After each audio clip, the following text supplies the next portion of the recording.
Punjabi radio USA पेश करता है अज दा दिन सिख इतिहास विच।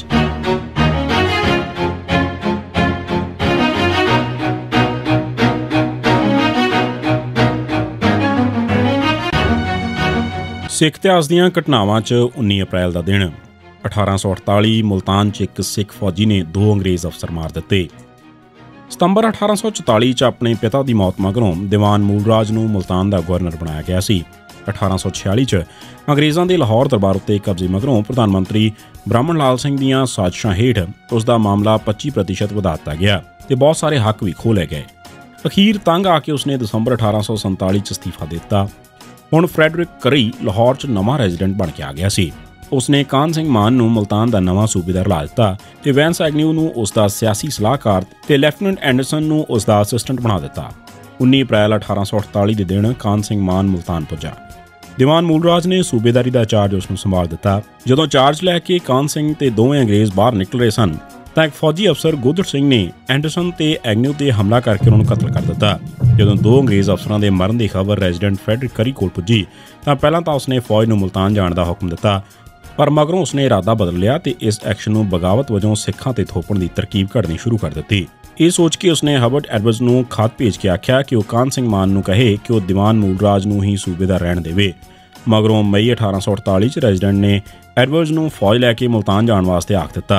इस वेले तक भाई महाराज सिंह औरंगाबादी भी मुल्तान पुज चुके सन। उन्होंने उत्थे पहुंच के सिख फौजां नूं जथेबंद करना शुरू किया तां कि अंग्रेज़ों नूं भजाया जा सके। जद मूलराज नूं एडवर्ड्स दे आउण दा पता लगा तो उसने अमन समझौते की पेशकश की। एडवर्ड्स ने यह पेशकश ठुकरा दी ते मुल्तान ते हमला कर दिता। पहलां तां निक्कियां मोटियां झड़पां होईयां, पर 18 जून 1848 नूं एक वड्डी झड़प हुई जिस च एडवर्ड्स नूं जित हासिल हुई। 1852 महाराजा दलीप सिंह इंग्लैंड जाण लई समुद्री जहाज़ ते चढ़िया।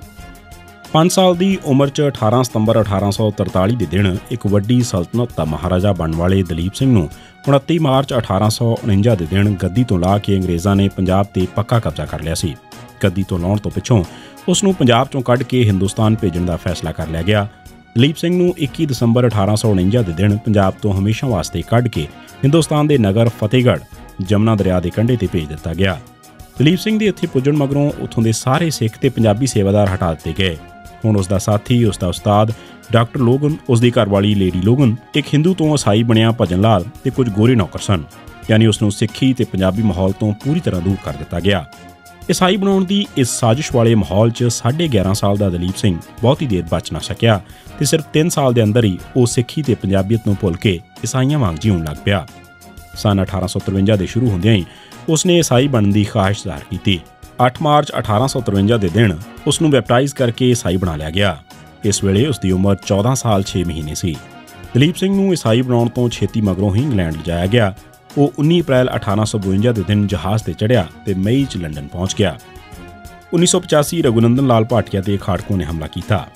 19 अप्रैल 1985 के दिन खाड़कुओं ने अमृतसर च रघुनंदन लाल भाटिया पर हमला किया, पर वह बच गया। भाटिया खाड़कुओं ते सिख मंगां के खिलाफ अक्सर सख्त लफ्ज़ बोलिया करता सी। मगरों कांग्रेस पार्टी वालों भाटिया नूं पार्लीमेंट का मैंबर बना लिया गया। 19 अप्रैल 1990 के दिन पंजाब पुलिस ने रेशम सिंह संगतपुरा नूं नकली मुकाबले शहीद किया। 19 अप्रैल 1991 के दिन पंजाब पुलिस ने फूला सिंह वासी संघेड़ा संगरूर नूं नकली मुकाबले शहीद किया। इसी सिख इतिहास दीआं घटनावां च 19 अप्रैल का दिन।